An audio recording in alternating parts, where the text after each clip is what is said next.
अतो जगदात्री स्त्रोतं श्रीशिववाचम् आधारभूते चादेयेदिति रूपे धुरन्धरे ध्रुवे ध्रुवपदे धीरे जगद्धात्री नमस्तुते।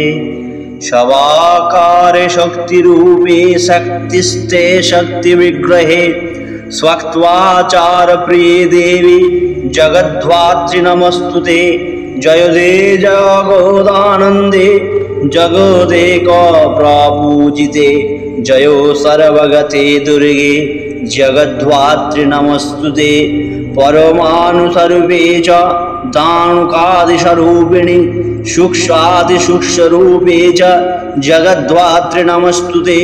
सूक्ष्मादिसूक्ष्मरूपे च प्राणादिरूपिणि भावाभावस्वरूपे च जगद्धात्री नमस्तुते। कालादिरूपे कालेश कलाकालो विभेदिनि सर्वस्वरूपे सर्वज्ञे जगद्धात्री नमस्तुते। महाविघ्ने महत्साये महामाये परप्रदे प्रपञ्चस्वारे स्वादिशे जगद्धात्री नमस्तुते।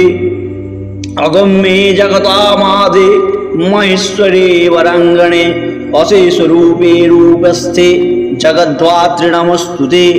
द्विसप्तकोटिमन्त्रिणां शक्तिरूपे सनातनी सर्वशक्तिस्वरूपे च जगद्धात्री नमस्तुते।